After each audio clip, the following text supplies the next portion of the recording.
여러분, 오늘은 주기도문에 관한 그런 내용입니다. 우리 신앙생활하면서 가장 많이 외우는 것 중에 한 가지가 주기도문이죠. 예배 마칠 때 또는 혼자서 기도하기 전에 그 기도를 시작할 때, 또 하루를 시작할 때. 그런데 여러분, 이 기도문을 우리가 외우지만 그 기도문을 그 속속들이 그 내용을 잘 생각하면서 기도하기가 쉽지가 않아요. 그렇죠? 그렇게 기도해 보셨느냐고 물어보면 그냥 기도했다라고 말할 때가 많습니다. 예수님께서는 이 주기도문 앞에 말씀을 해주시면서 무슨 얘기를 했었냐면, 너희들은 외식하는 자와 같이 기도하지 말아라, 중언부언하지 말아라, 이렇게 얘기하셨어요. 이거는 이방인들이 하는 기도의 내용이다라고 이야기하셨죠. 그러니까 주기도문은 예배를 마치고 그냥 끝내는 그런 암송 구절이 아니라, 이 기도는 우리의 삶의 주인 되시는 하나님께 우리 삶을 맡겨드리고, 그리고 우리 삶과 우리의 고백이 하나가 되어졌으면 좋겠다라고 하는 어떤 삶의 나침반, 어디로 가야 할지를 보여주는 나침반이 되고요, 또 그리스도인이 마땅히 이 땅 가운데 살아내야 할 삶의 내용들을 보여주는 삶의 강령이다라고 말씀을 드릴 수 있습니다. 그런데 우리는 이 주기도문 어떻게 외우고 있느냐?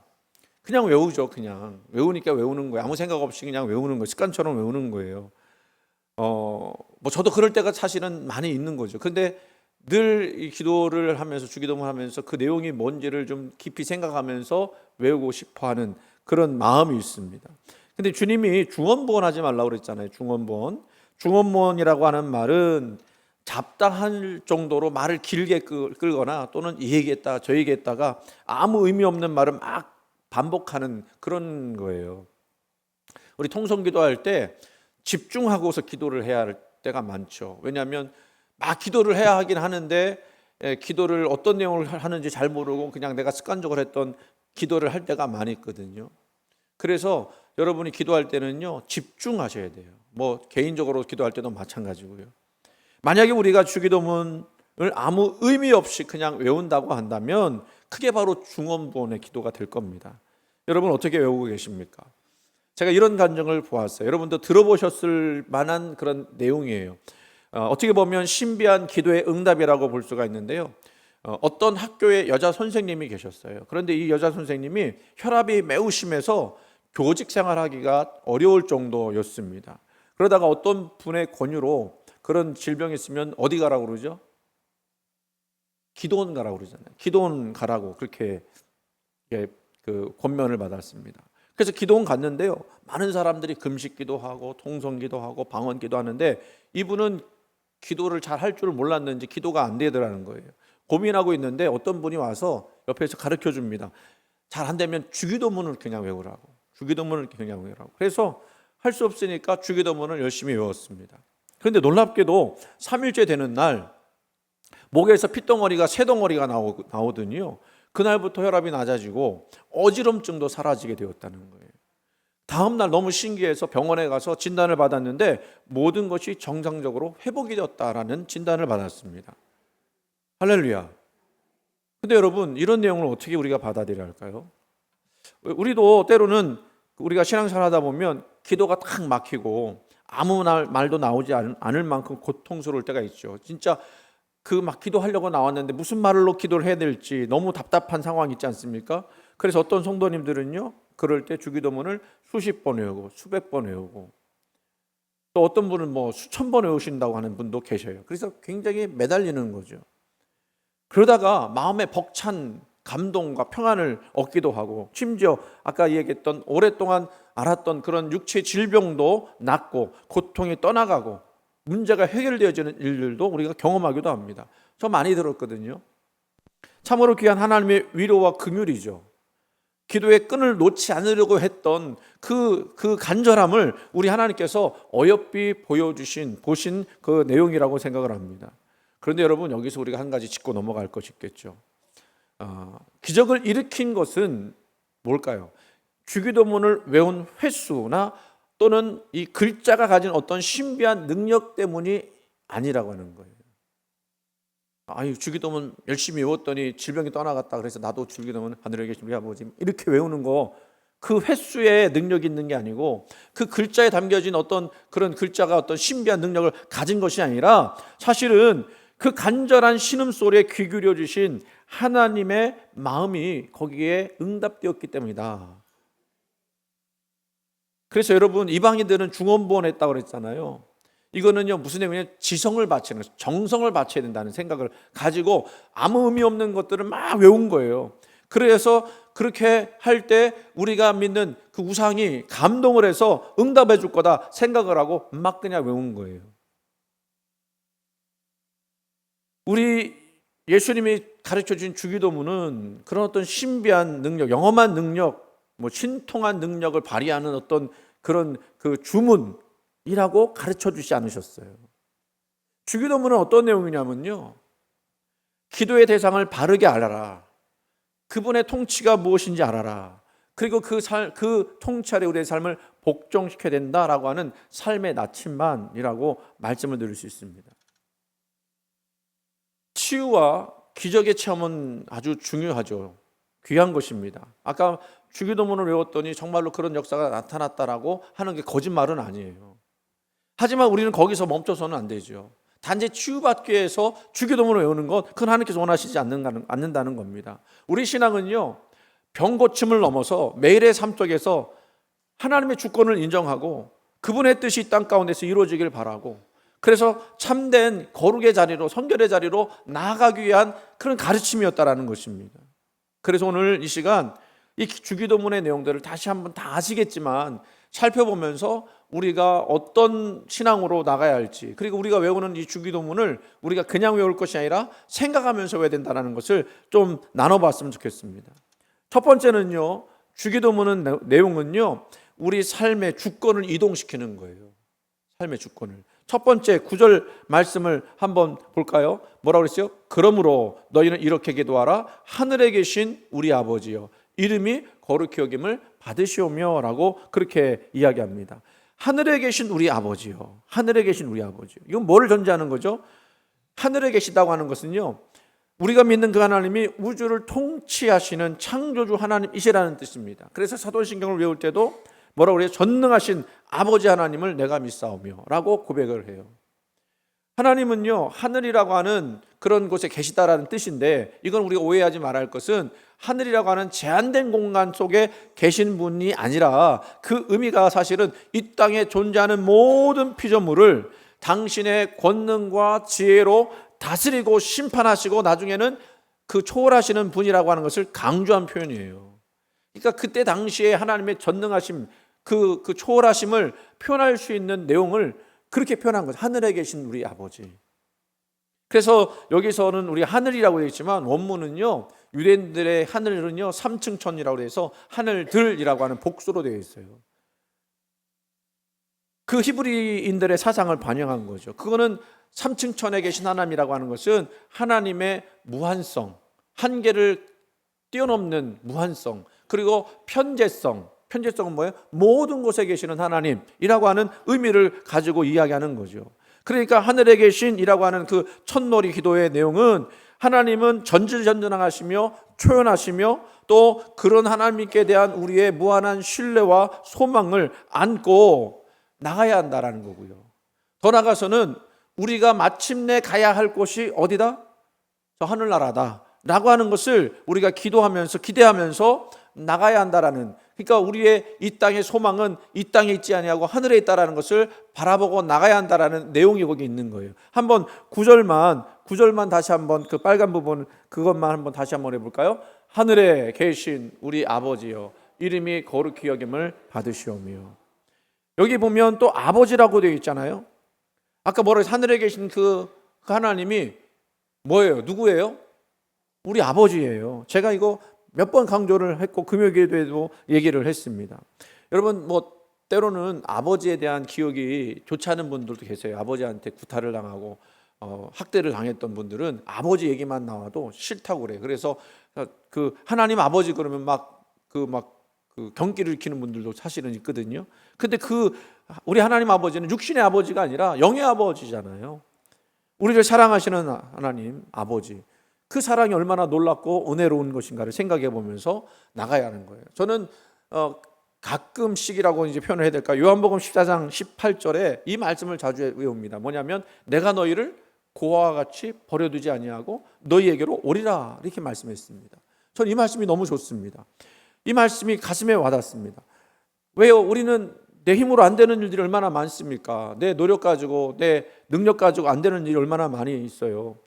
그때 되면 뭐 고아 같은 느낌을 갖는 거죠. 아무도 나를 도와줄 수 없으니까 내 편에 선 사람도 없고, 그래서 정신적인 고립감을 느낄 때도 종종 있지 않습니까? 그럴 때 이 말씀을 외우고 고백하고 나가는 거예요. 천지를 지으신 하나님이 나를 고아와 같이 버려두지 아니하실 것이다. 나는 하나님이 도우시는 사람이다 라고 하는 고백을 하면서 나가는 거예요. 여러분도 이 하나님 아버지를, 이 하늘에 계신 이 아버지를 믿으시기를 간절히 원합니다. 그 다음에 이름이 거룩히 여김을 받으신다 그랬어요. 그 간구는요, 이 어떤 거냐면 이 기도의 첫 단추를 잘 꿰야 하는데, 사실 이 이름이라고 하는 것은 고대 그 히브리인들 사이에, 고대 근동의 사람들에게는 존재 자체였죠. 그 사람의 그 삶을 그대로 보여주는 것이라고 말씀드릴 수 있습니다. 근데 하나님은 어떤 하나님이요? 스스로 있는 자이지 않습니까? 스스로 있다라는 것은요, 그 어떤 것에서도 제한받지 않는다라는 그런 의미를 가지고 있어요. 그런데 그 하나님이 제한받지 않는 하나님이 스스로 제한받으셔서 우리에게 내려오셔갖고는요, 우리에게 뭐라고 그러냐면, 야 너희들 나를 아버지라고 불러 라고 말씀해 주시는 거예요. 할렐루야. 우리가 가끔 그런 생각하지 않습니까? 대통령이 우리 아버지였으면, 그리고 이건희 회장이 우리 아버지였으면 얼마나 좋을까. 그런 생각 솔직히 한 번씩 한두 번씩 해보지 않으셨죠? 네. 그러면 안 되죠? 저도 그런 생각은 안 해봤어요. 근데 제가 비유를 하는 거예요. 만약에 이건희 회장이 내 아버지였다면 난 얼마나 편하게 살할 수 있었을까? 그 대통령이 내 아버지였다면 내가 얼마나 권세 있게 살할 수 있을까? 근데요, 그거는 우리가 이룰 수 없는데, 하나님은 전능하신 하나님이신데도 불구하고 우리에게 내가 너희 아버지가 되어줄게 라고 말씀해 주셨다는 거예요. 그러니까 여러분, 이거를 우리가 늘 묵상해야 될 줄로 믿습니다. 그 하나님이 여러분을 고아와 같이 버려두지 않으시고 영광 받으시기 원하시는 거예요. 그런데 이 고백이 의미하는 건 뭡니까? 하나님 아버지 이름만 높임을 받으시는 거예요. 이름이 거룩히 여김을 받으시는 거예요. 이거는요, 이 기도는 내 삶의 주권을 하나님께 철저하게 내어드린다라고 하는 의미를 담고 있어요. 하나님 이름만 영광 받으시기 원하는 우리의 삶이 되기를 원하는 거예요.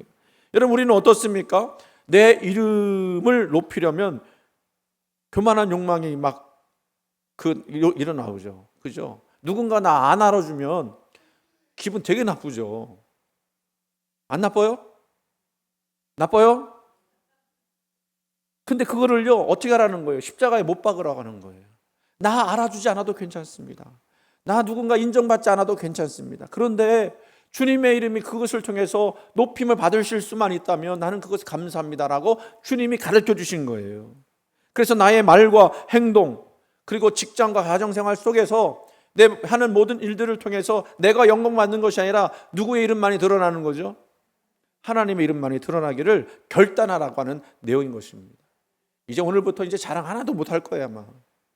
그죠? 주님의 이름만이 높임을 받는 거니까. 제일 곤란한 사람은 전 것 같아.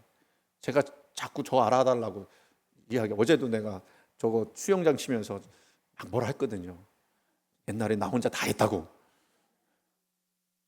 하나도 힘든 거 없다고 막 그러면서.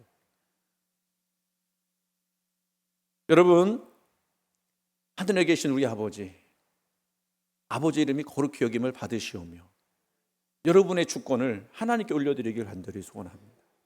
두 번째 주기도문의 내용은요, 우리의 삶의 방향을 전환시키는 거예요. 나라가 임하시오며 뜻이 하늘에서 이루어진 것 같이 땅에서도 이루어지이다. 10절 말씀 같이 한번 읽어볼까요? 나라가 임하시오며 뜻이 하늘에서 이루어진 것 같이 땅에서도 이루어지이다. 여러분, 본능적으로 우리는요, 내 뜻이 이루어지기를 원해요. 내 왕국이 세워지기를 원해요. 그래서 내 계획한 대로 되어지길 원합니다. 내 계획한 대로 내 인생이 이렇게 되어지길 바라고, 내 자녀가 그렇게 되어지길 바라고, 내가 뜻한 대로 사업이 잘 풀리기를 원하는 마음들이 있습니다. 그게 나쁜 거는 아니겠죠. 그런데 가장 경계될 신앙이 뭐냐면 하나님을 믿는다고 하면서 여전히 하나님 중심으로 살지 않고 내 중심으로만 산다는 것이에요. 하나님 뜻보다 내 뜻이 더 중요해요. 하나님께서 분명히 이것을 원하시는데 여전히 내 마음속에서 갈등하는데 그 갈등을 내가 이겨내서 하나님 뜻으로 순종하며 나가야 하는데 그 방향 전환이 잘 안 되는 거예요. 주님이 말씀해 주시는 거예요. 너 욕망이 있지, 너희들 욕심이 있지, 너희 의지가 있고 뜻이 있고 너희들 하고 싶은 마음들이 있지, 알지만 그러나 그 뜻이 아니라 하나님의 뜻으로 너희들 방향 전환해야 돼 라고 말씀하시는 거예요. 그래서 우리는 하나님의 나라가 이 땅 가운데 임하고 하나님의 뜻이 이 땅 가운데 삶 가운데 이루어지기를 간절히 기도하라는 말이에요. 그래서 주기도문으로 사는 삶은요, 철저히 통치권을 이양하고 방향 전환하는 삶. 하나님은 천사를 통해서 하나님의 뜻을 이루는 것처럼 나의 삶의 현장에서도 하나님은 나를 통해 하나님의 뜻을 이루시기를 원하신다는 거예요. 여러분, 여러분이 삶을 살아가고 여러분이 존재하는 이유가 뭐냐고 질문을 드린다면 우리는 뭐라고 이야기해야 할까요? 내 뜻이 이루어지기를 원해서 나는 존재합니다가 아니라 내 기쁨, 내 마음, 내 영광을 위해서 존재하는 것이 아니라 오로지 하나님의 뜻과 하나님의 나라가 이 땅 가운데 임하기를 소원해서 나는 존재합니다라고 고백해야 돼요. 때로는요, 내 계획이 무너져요. 내 생각대로 안 돼요. 그거 왜 그럴까요?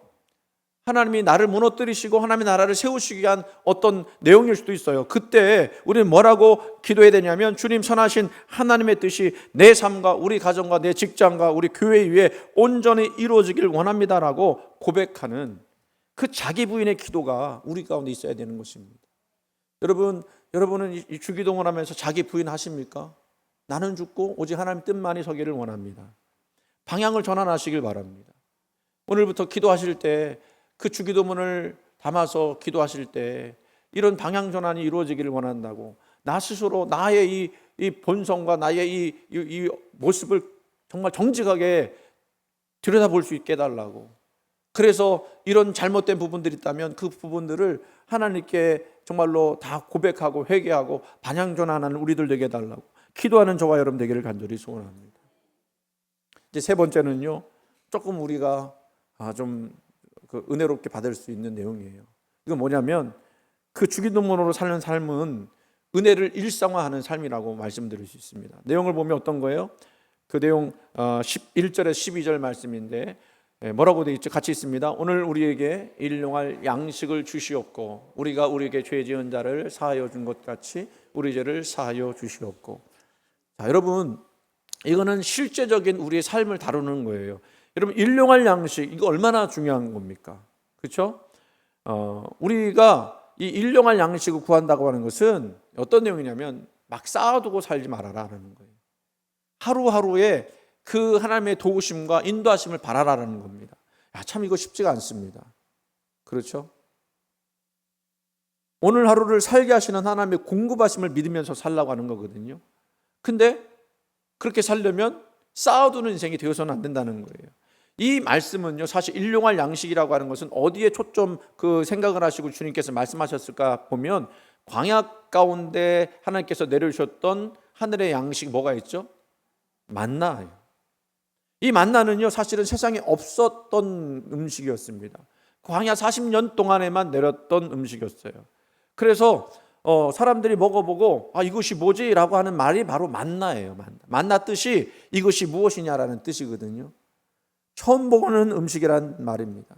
근데 이 만나가 아주 특이합니다. 하루 양만 딱 걷었을 때는 괜찮아요. 근데 걷어놓고 쌓아두잖아요. 모아두잖아요. 내일 먹으려고. 내일 나가기 귀찮으니까 오늘 하루에 이틀치를 그냥 다 모아놔야 되겠다. 그러면 하루 먹을 거는 괜찮은데 남겨진 것은 벌레가 생기고 냄새가 심했다 그랬어요. 그거 갖다 버릴 수밖에 없는 거예요.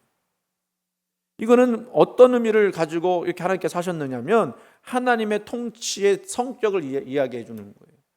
우리는 내일 일은 내일 우리가 알 수가 없습니다. 그래서 주님도 너희들 염려하지 말아라 그러면서 내일은 내일이 염려하게 둬라 그렇게 말씀하지 않았어요.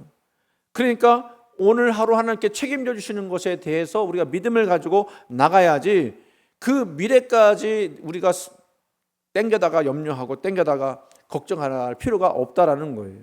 하나님이 너의 이 하루를 책임져 주실 것이다. 이게 얼마나 사실은 놀라운 은혜입니까? 우리는 그냥 누가 하라고 하지 않아도 그게 자동적으로 되잖아요. 걱정. 그냥 자동적으로 염려가 되잖아요. 이게 우리 인생의 연약함이 아닐까 생각을 해봐요. 그런데 하나님은요, 그러지 말아라. 하루에 필요한 은혜를 내가 너에게 다 줄 것이다라고, 그 은혜를 날마다 누려야 한다라고 이야기하는 거예요. 그 은혜를 일상화해야 한다는 것이죠. 근데 여러분, 이 은혜를 생각해 보면 우리 사람들이 어떤 욕심을 가지고 있느냐? 야, 은혜 그러면 뭐 갑자기 복권에 당첨된다든지, 내가 지금 문제가 있는데 그 문제가 갑자기 해결된다든지, 뭐 이런 것만 생각하니까 다른 소소한 것들을 은혜라고 생각을 못 해요. 근데 하나님이 말씀하시는 것은 하루를 이루기 위해서 되어지는 모든 일들이 다 소소한 것이지만 하나님께서 은혜를 베푸시는 것이다 라고 이야기를 해주는 거예요. 어제는요, 우리 그 사택에 에어컨이 고장이 나갖고 지금 핏이 나 있거든요. 교회에 핏이 나갖고 이제 다 정리하고 딱 누웠어요. 누웠는데 우리 집사람이, 여보 나 목마른데 물 한 잔만 갖다 줘. 그러니까 내가 내 입에서 뭐가 나왔을까요? 그때 우리 집사람이 뭐라고 하냐면요, 여보 그렇게 갖다 주는 것도 은혜인 줄 알아. 가만히 생각해 보니까 그렇더라고요. 우리 집사람이 어제 하루 종일 또 애들 그 물놀이 하느라고 왔다 갔다 하면서 막 다리가 아팠다고 그러거든요. 그러니까 그것도 은혜지라는 생각이 들더라고요. 예, 아멘 하는 사람만. 그래 여러분, 우리가 힘든 것도 있어요. 사실 어려운 것도 있어요. 어렵지 않은 인생이 어디 있습니까? 우리 딸한테 늘 하는 얘기, 쉽지 않은 인생이라고. 어렵지 않은 거, 힘든지 않은 인생은 한 번도 없다고. 그거 다 극복해내야 우리가 인생을 살아갈 수 있다고 그렇게 이야기를 하면서도 저도 그런 인생 살고 싶지 않더라고요. 그런데 그거를 이루어 나가는 거, 그렇게 할 수 있도록 도와주시는 거, 그게 하나님의 은혜이지 않겠습니까? 그렇게 함으로써 우리는 뭘 배워요? 물질의 노예가 되지 않고 하나님이 공급하심을 배우는 거예요. 참된 자족을 배우는 거죠. 더 나아가서 뭔 얘기를 해요? 우리가 우리에게 죄 지은 자를 사하여 준 것 같이 우리 죄를 사하여 주옵시고. 여러분, 우리는 십자가의 은혜로 용서받은 자입니다. 그래서 이웃을 향해서 용서의 삶을 살아내라라고 말씀하고 있어요. 근데 여러분, 사실 이게 쉽지가 않아요. 쉽지가 않지만 반드시 해야 되는 일이라고 말씀하고 있어요. 그래서 우리 주님은 1만 달란트 빚진 자의 이야기를 해 주시지 않습니까? 1만 달란트라고 하는 거는 한 나라의 예산과도 맞먹는 그런 크기예요. 내용이에요. 근데 이 개인이 그걸 어떻게 갚습니까? 빚을 졌다고 하면. 그런데 아무 조건 없이 다 용서해 주셨다라는 얘기는 우리의 죄가 너무나도 큰 것인데, 용서받을 수 없는 죄인데도 불구하고 우리 주님이 우리를 용서해 주셨다는 것입니다. 그렇다고 하면 우리가 이 용서받은 자로서 또다시 누군가에게 용서를 베풀어 줄 수 있는 마음을 가져야 된다는 거예요. 근데 우리는요, 100데나리온 빚진 자를 목 딱 잡고 너 이놈 새끼 안 갚으면 감옥에 가둘 거야 라고 말할 때가 얼마나 많은지 몰라요. 주님 그러지 말라는 거예요. 쉽지는 않지만 용서하는 삶을 살라고 말씀하고 있어요. 그렇게 용서할 때 하나님의 나라가, 하나님의 천국이 이 땅 가운데 임할 거라고 하는 그런 가장 중요한 실천적인 삶을 이야기해 주고 계신 거예요. 저는 이 내용을 이렇게 이해했습니다. 우리가 하나님의 마음을 품고 살라는 뜻이구나. 하나님의 마음은 얼마나 놀랍고 은혜로운 거예요. 그죠? 용서하시고 긍휼하시고 인자하시고 또 기다리시는 그 마음. 그 마음을 품고 살라고 말씀하고 계신 거죠. 하나님을 믿는 자는요, 이런 마음을 가져야 될 줄 믿습니다. 왜? 하나님의 자녀이기 때문에. 우리 안에 타락한 본성이 있어서 그러기 쉽지 않지만 우리 스스로 할 수 없을 때 하나님께서 우리를 그렇게 하실 수 있도록 성령으로 우리 인도하여 주실 줄로 믿습니다. 네 번째는요, 마지막이에요. 영적 무장입니다. 이거 굉장히 중요한 내용인 것 같습니다.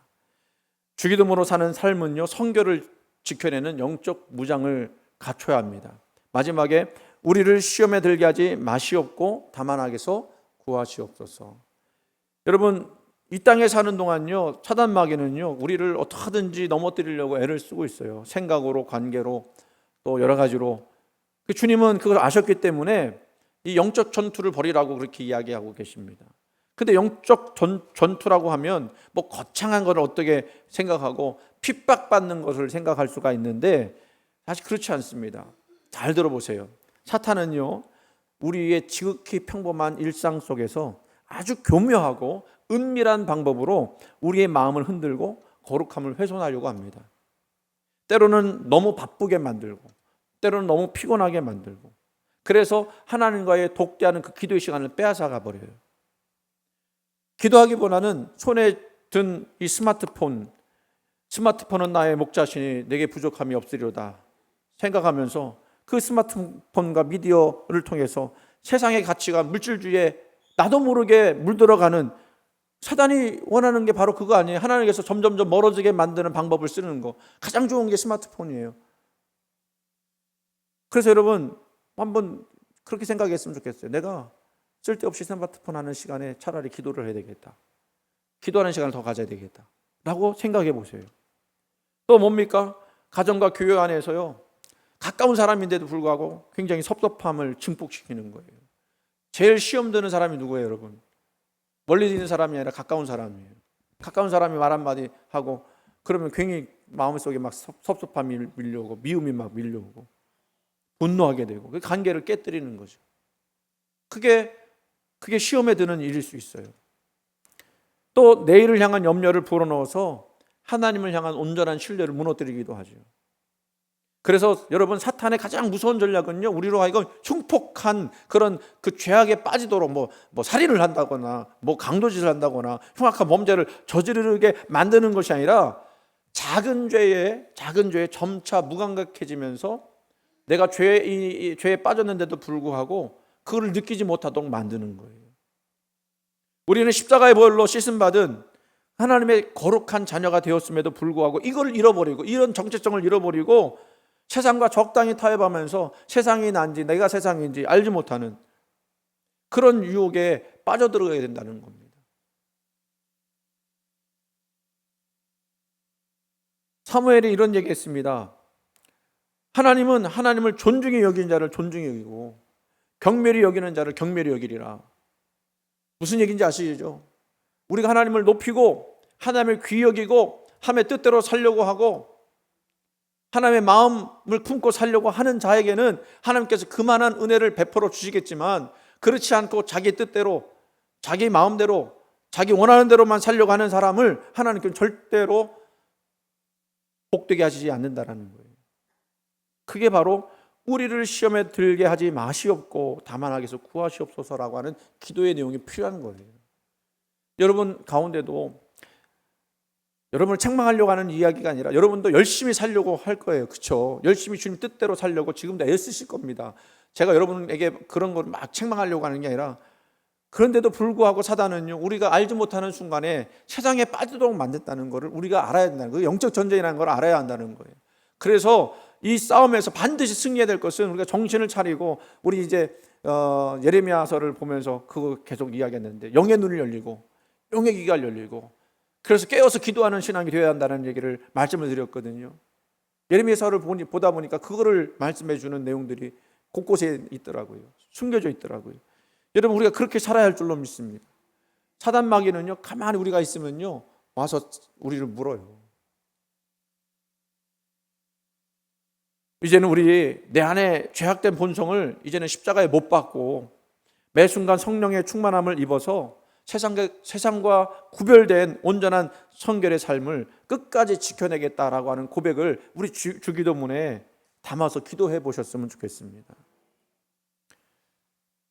이 주기도문을 외울 때 나는 대단합니다라고 해서 이 주기도문을 외우는 게 아니라, 나의 이 영적인 연약함을 철저하게 인정하고, 주님께서 가르쳐 주신 이 주기도문이 사실은 내 본성과 전혀 반대되는 일들이기 때문에 너무너무 이루기를 힘듭니다만, 그러나 내가 이것을 이루어 나가기를 간절히 소원합니다 하고 고백하며 나가야 돼요.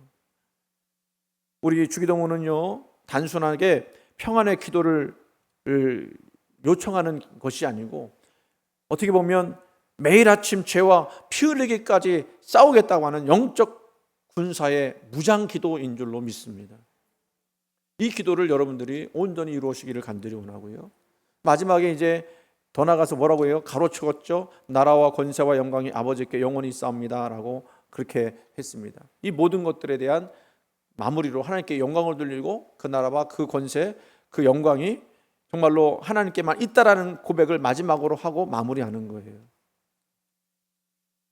여러분, 주기도문 외우실 때 정말 머릿속에 마음을 가지고 생각하시면서 그 주기도문을 외우신다면 그 주기도문을 통해서 여러분의 삶이 변화해질 뿐만 아니라 실제로 아까 얘기했던 것처럼 질병이 떠나갈 수도 있고요, 문제가 해결될 수 있고요. 그런데 그냥 외우는 게 아니라 그 말씀, 그 내용들을 우리가 묵상하면서 생각하면서 그렇게 기도를 해야 하는 것이 전제겠죠. 그렇게 할 때 우리의 삶에 하나님의 놀라운 은혜가 임하게 될 줄로 믿습니다. 마지막 한 예화만 드리고요, 주기도문에 관한 예화만 한 가지 하고 말씀 마칠게요. 몇 번 이분에 대해서 소개한 적이 있는데 너무 훌륭한 분이에요. 그 루마니아라고 하는 곳에 살아있는 순교자라고 하는 별명을 가진 위대한 그런 분이 계십니다. 리차드 범브란트라고 하는 박사님인데, 이분은 2001년인가 벌써 돌아가신 분이에요. 오래전에 사셨던 분인데, 루마니아가 공산화되고 나서 그 예수 믿는 사람을 다 죽이고 했던 그때에 이 범브란트 박사님은 지하 조직을 만들었어요. 사람들에게 복음을 전하는 일에 열심을 다했습니다. 그러다가 1948년, 굉장히 오래된 얘기죠, 잡혀서 투옥을 당하고 몇 년 동안 감옥살이 했느냐면 15년 동안 감옥살이 했어요. 예수 믿는다는 것 때문에. 근데 처음 3년은요 아무도 없는 지하 감옥, 혼자 있는 독방에 갇혀 있었어요. 그러니까 생각을 나눌 만한 벗도 없고 쓸 것도 없고 자기 생각을 이야기해 줄 만한 그런 책도 없고, 심지어는 지저귀는 새소리나 어떤 자연의 그것들도 전혀 느끼지 못하는 그런 독방에 갇혀 있었어요. 그걸 3년이나. 미치지 않는 것이 기적이죠. 매일 주는 것은 뭐냐면 더러운 감자 껍질로 만든 스프를 줬는데 그것도 충분하게 주지 않고 일주일에 한 번씩 빵 조각 하나 주는 거, 그거로 연명을 했습니다. 거기다가 자주자주 끌려가서 고문당하고 매질을 당했대요. 그러니까 이 공산당이 얼마나 악독한지 알 수 있겠죠. 근데 이 공산주의자들이, 거기 감옥에 있던 사람들이 이 범브란트 박사님이 너무 고귀하니까 이분의 정신세계를 무너뜨리고 싶었던 거예요. 그래서 독방에 가두고 네가 어떻게 하나 보자라고 생각했지만 여전히 이분은 하나님을 신실하게 믿는 분임을 알게 됐죠. 그러니까 안 되니까 어떻게 한 줄 아세요? 그 스프에다가 마약을 조금씩 넣은 거예요. 그러니까 묻도 모르고 생각도 모르고 마약을 계속 먹게 되니까 점점 정신세계가 제 기능을 발휘하지 못하게 되는 일이 벌어지게 된 겁니다. 그 중에 가장 심각한 것이 뭐였는가 봤더니 기억력이 사라지는 거였어요. 얼마 지나지 않아서 성경에 있는 내용이 깡그리 다 잊어버리게 되더라는 거예요. 이분이요 얼마나 똑똑한 분이냐면 14개 국어를 할 정도의 똑똑한 분이었어요. 탁월한 언어학자였습니다. 그런데 그 모든 언어도 다 잊어버리고 자기 모국어 루마니아어도 간신히 생각날 정도로 이 정신세계가 바보가 된 거죠. 어느 날 밤이었다고 그래요. 그는 조용히 눈을 감고 하나님을 향하여 주님이 가르쳐 주신 그 주기도문을 외우려고 했는데, 그날따라 하늘에 계신 우리 아버지요, 이름이 거룩히 여김을 받으시오며 나라가 하고는 그 다음 내용이 생각이 나지 않더라는 거예요. 잊어버린 거죠. 너무 당황한 거예요. 평생 동안 외웠던 주기도문인데 그거를 외울 수 없다는 것에 너무 서글펐다라는 것입니다. 그래서 이렇게 글을 썼어요. 나는 매우 슬펐습니다. 하나님의 아들이 이 기도를 우리에게 가르쳐 주시기 위해서 그 하늘에서 땅으로 오셨는데 내가 그분의 기도를 잊어버렸습니다. 그리고는요 생각이 나지 않으니까 옷매무시를 다시 고쳐잡고 하나님 앞에 머리 숙여 이렇게 기도했답니다. 하늘에 계신 우리 아버지요, 내가 주님의 기도문을 다 잊어버렸지만 하나님은 제 마음을 아시죠? 예수님 사랑합니다. 예수님 사랑합니다. 아멘. 그렇게 기도를 했다는 거예요. 그렇게 2년을 그 암흑 상태를 버티면서 싸웠는데 어느 날부터 이 마약 투여를 중단이 되고 음식이 질이 조금씩 나아지기 시작하면서 몇 달 만에 기억력이 다시 돌아왔다는 거예요. 그리고 주기도문이 생각이 났습니다. 하늘에 계신 우리 아버지요, 이름이 거룩히 여김을 받으시오며 나라가 임하시오며 뜻이 하늘에서 이루어진 것 같이 땅에서도 이루어지이다. 잃어버렸던 주기도문의 그 단어 하나가 막 샘솟듯이 다시 솟아나기 시작했어요. 마치 기절했다가 갑자기 깨어난 사람처럼 잊어버렸던 주기도문을 마음에 담고 한마디 한마디 그 하나님을 향한 그 열정과 사랑과 믿음을 담아서 하나님 앞에 기도드리기 시작했다는 겁니다. 그리고 그 주기도문을 골자로 해서 자신의 마음에 있는 그 기도의 내용들을 첨가하고 그렇게 기도할 수 있거든요. 하늘에 계신 우리 아버지, 그렇게 하고 하나님은 전능하신 하나님이심을 믿습니다. 하나님이 내 삶을 다 통치하고 계심을 나는 믿습니다. 그렇게 기도할 수 있거든요. 그렇게 기도하면서 자기의 삶의 모든 이야기를 주님 앞에 매일매일 올렸다라는 거예요. 그 주기도문이 회복이 되니까 자기 삶이 그 어려운 중에도 15년 동안 그 갇혀있는 그 삶 속에서도 그 삶이 회복되어지는 놀라운 역사가 일어나게 됐다는 것입니다. 여러분, 얼마나 은혜가 넘치는 주기도문이었겠습니까? 저도 한 번이라도 그렇게 이 범브란트 목사님처럼 그런 간절한 주기도문을 한번 올려드리고 싶은 마음이 있습니다. 그렇게 외우려고 노력해 보려고 합니다. 여러분도 있는 곳에서, 여러분이 있는 그 삶 속에서 이 주기도문의 내용을 한 단어 한 단어 묵상하시면서 그렇게 외워보시면 좋을 것 같습니다. 단순히 입술로만 외우지 마시고요, 우리 삶의 주인 되시고 기도의 주인 되시는 우리 하나님 앞에 나의 삶의 운전대를 내어드리고 일용할 양식에 자족하고 십자가의 사랑으로 이웃을 용서하고 거룩하고 그리고 성결한 삶을 지켜내는 우리 모두가 되기를 주님 이름으로 축원을 드립니다.